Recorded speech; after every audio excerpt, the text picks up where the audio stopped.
Hey guys, I'm the Coaster Keat, and welcome back to the weekly AI Dungeon prompt. Now, since AI Dungeon's putting out these prompts every week, I figure it is only reasonable to go ahead and do them every week. So, who knows what this week's prompt is going to be? I sure don't. So let's go ahead and dive right on into it. Oh, we have to select a character, a hiker, a traveler, a researcher. Well, here in California, you're not allowed to go hiking because they've closed all the trails. Travel is severely restricted because you're only supposed to travel if it's absolutely necessary. And undergraduate research has also been stopped completely because they didn't want us to be, getting ourselves in danger. So none of these are feasible. That being said, my major most closely aligns with being a researcher, but then again, I'm only in my first year, so my knowledge is more hiker. And as for the traveler part, well, you've seen my geography knowledge. That is not what I should be doing, so we're gonna just be a hiker. Alright. Oh, thank God we don't have to get the name.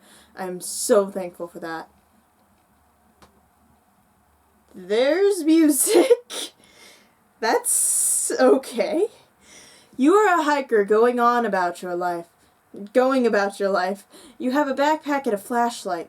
You're hiking late in the evening with your friend Jack, hoping to get to the peak of the mountain by sunrise. At one point, about halfway up the mountain, you turn around and suddenly can't find Jack anywhere. A few seconds later, you hear a tortured scream off to your right. You run towards the sound and find Jack hanging from a tree. His throat has been slashed open, and he's dead. The next day, you continue on your journey and eventually reach the edge of the forest where you see a small stream running down the hillside. The trail is just ahead of you. Alright, let's examine the stream. Is there anything in the stream bed or, I don't know, like some blood? It's not much, but it's enough to keep you going for a while. You don't know how long you continue like this. You can continue like this, though. Alright, well, let's just continue down the trail looking for potential sources of food along the way.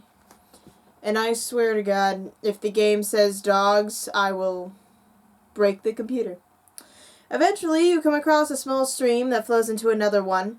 The water is clear and clean, which means there must be some fish in here somewhere.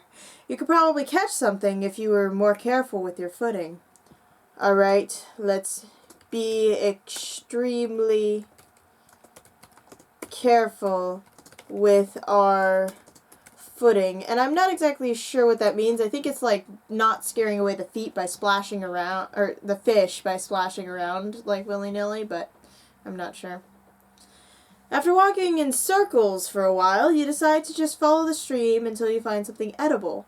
You look all over the area, but nothing looks promising so far. The sun is already set by now, and you are getting hungry again. Alright, let's attempt to lay a rabbit trap. It doesn't work! You try to make a fire with sticks and twigs. It isn't going well either. Let's give up on getting food and attempt to sleep. Maybe if we sleep, we'll just forget our hunger. When you wake up, realize that the sun has gone down. Again? Man, I really slept a long time. You aren't quite as hungry anymore, but you still feel pretty tired. You have no idea what time it is yet, but given how late it is now, you figure it's past midnight or later. Alright, well, let's gather our things and continue down the trail, watching for any suspicious movement. Because not only has my friend died, and there's probably a murderer out here, but I'm traveling at night, so bears are a definite possibility. You walk along the trail for about an hour before you see something out of place. A large rock juts out from the ground and sits right next to a smaller rock that has fallen off its perch. There's also a piece of wood sitting nearby. Alright, let's place the small rock back on its perch. I just figure it's the right thing to do. Very OCD. There's a lot of a lot of dirt in between the rocks and pieces of bark sticking out of them. Looks like someone had been here before you. You wonder if they left anything behind, or maybe someone was trying to dig under the ground when they weren't paying attention to their surroundings. Okay, let's investigate the ground. Is there something buried here? It doesn't seem good. You pick up a stone and look at it. It's smooth and shiny. It would probably break easily, but then again, you haven't seen many rocks like this in your travels, so perhaps they are worth something somehow. Carefully place the rock back where it came from. Alright, well, there was also a board, right? A piece of wood. Alright, well, let's take the piece of wood and build a fire by the rocks. Let's just wait here a while and see who comes along. This seems like a good spot to eat dinner. You sit down and begin eating your meal. After finishing the last bit of meat, you start chewing on the bones of the deer you ate earlier today. You finish up after an hour or two and lie down to rest. Alright, well, let's spice things up just a little bit. I believe this was the command to just enter stuff in. Let's have a person appears. See what happens with this. Hey, I saw you coming. You turn your head to see who said that. It's a young man wearing a hooded cloak. Why is there a cultist in the woods? Oh no. He stands near the edge of the woods and keeps his distance from you. Is it alright if I stay here the night? It's pretty late and I am exhausted. Says, sure, go ahead. You nod and get comfortable on the grass. He starts talking to himself and occasionally glances at you. Eventually he gets bored of talking to himself and goes back to staring at the trees. Yeah, he's definitely a cultist. Definitely a cultist. So, what are you doing out here? He replies, I was just taking a nap. I didn't expect anyone to show up so early. Well, why did you leave your house anyway? House? This whole forest is my house. He looks at me quizzically. I can't spell. Quizzically? Did I actually get it right, or is it just so wrong I can't tell? I don't know where you're going with it, though.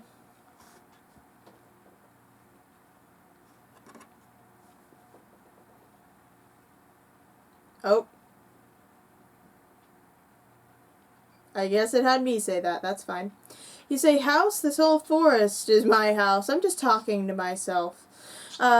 He looks at me quizzically. Yeah, I can understand that if I'm just murmuring to myself. Say, yeah, you know, my real home, where I belong. Thinks for a moment and says, well, yeah, but where do you live really? Why are you living out here? It's just so peaceful, you know?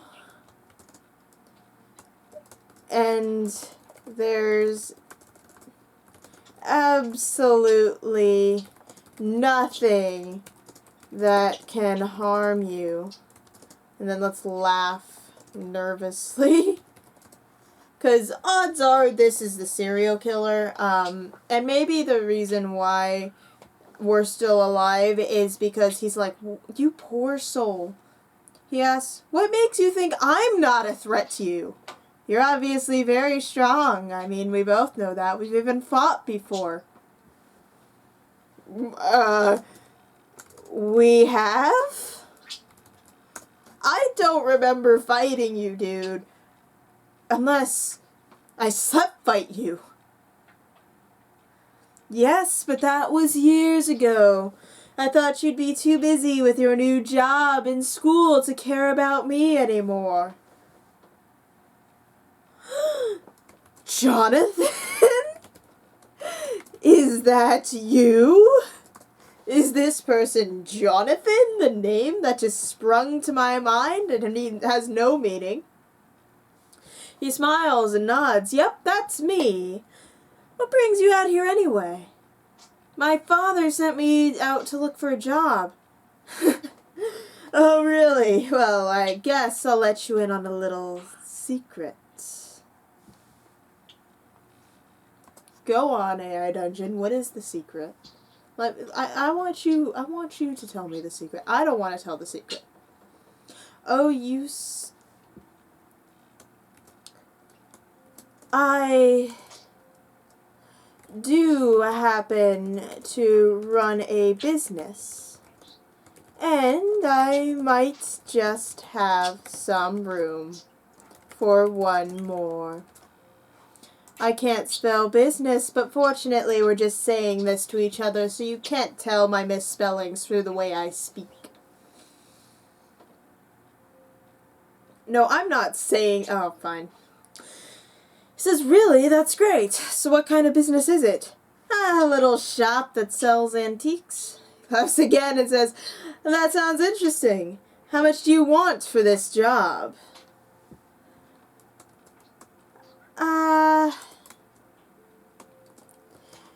Just what it requires.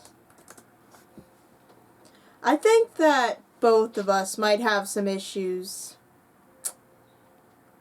Says, okay, I suppose it's best if you come with me, though. Your dad will be happy to hear that you're looking for work. You agree, and he leads you towards a small clearing in the forest. What's this? He points to a large tree trunk in the middle of the clearing. The branches are long enough that you could climb up to reach it. He says, this is our storeroom. Alright, let's examine what is stored there. Like, is there anything there? Are there vials? Are there furs? Or is it just nothing? There it is. It includes several crates full of various items. Some are clearly antiques, others seem to be tools or other household goods. You notice a few bottles filled with liquid on top of one of the boxes. They appear to be wine bottles, but you don't recognize them.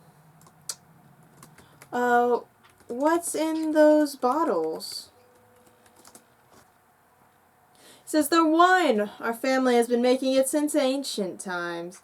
It's called Vinter's wine, and it tastes delicious. Ah, I see. Does it sell well? Chuckles, of course it does. People love it. How much do you make selling wine? Pauses for a moment and then answers, as much as we can afford. So then, how can I help you? He shrugs and says, come over to the tree, I'll explain everything. You follow him into the clearing and he begins explaining things to you. He tells you that his name is Jonathan, but everyone calls him John since he grew up in a town called Vineside. Go on.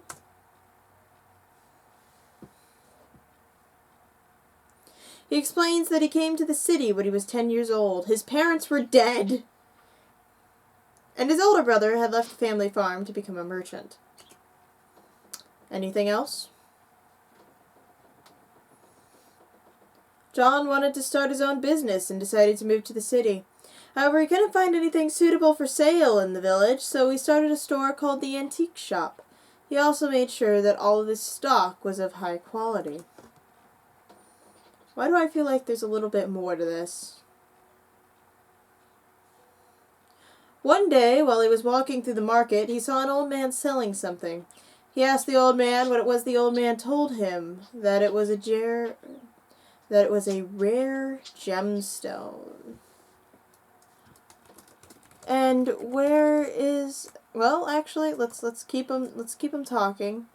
I think maybe they'll tell us what this rare gemstone is. John immediately ran back to the antique shop and bought it. When he returned home, he found that his parents were dead, but had discovered the old man lied about the gemstone being valuable. She demanded that she be paid for her deception and threatened to tell her husband about it.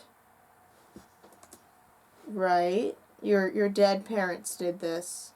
I think you've got a bit of a problem. John went to confront his wife, who was furious. He said that he would pay her back, but only after he had gotten revenge on the old man. He took the jewel and hid it away in a box until he got back from the city. So, where is the jewel now?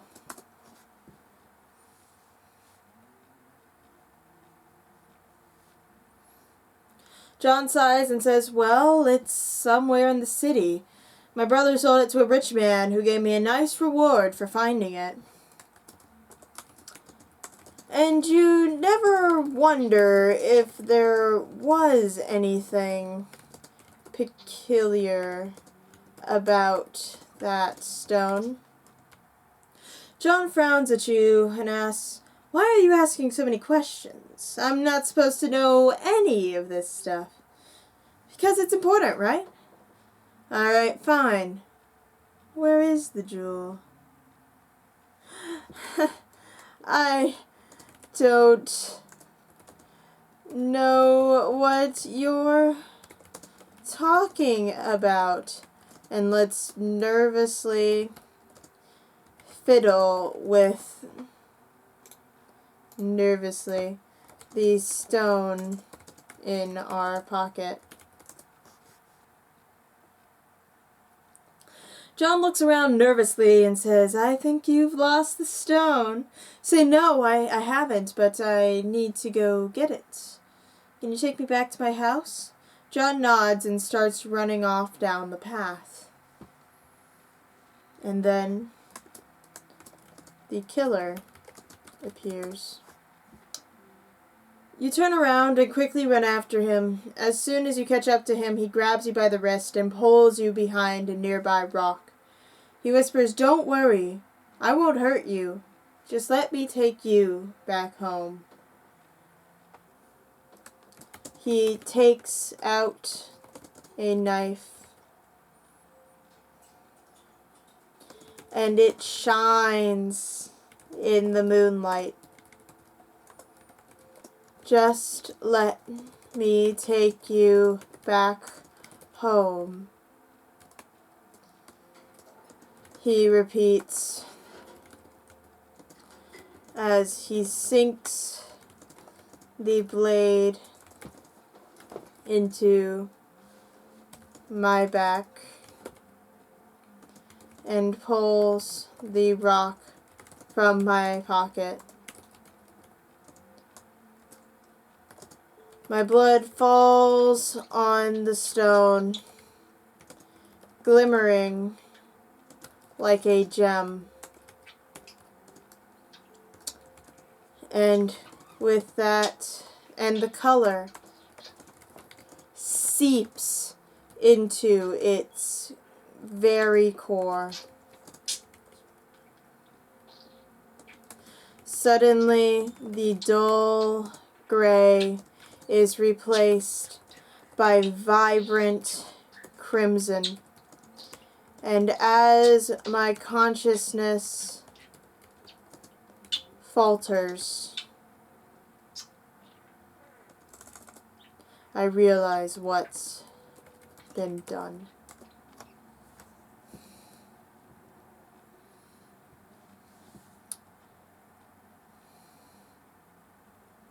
Your life flashes before your eyes and you scream as loud as you can, but no sound escapes your lips. You feel nothing save cold metal against your throat. it all goes red. And everything ends. And that is where we are going to end it today. Thank you guys so much for coming on this journey with me, the psychopath, and the mysterious red stone. If you like this story, go ahead and like the video so that I know to make more like it, and I know to keep continuing the whole weekly AI Dungeon series. If you want to see that as well, you can go ahead and subscribe. YouTube will make sure you're notified whenever videos like this come out. And finally, if you have any AI Dungeon prompts that you want to give me, or any suggestions for these kinds of videos, anything to make it just a little bit better, go ahead and leave those down in the comments below. I read every single comment because there's never too many, so if you comment down there, you will be heard. Anyways, thank you all so much for watching, and I hope that you all soar high and enjoy your ride of life. Bye!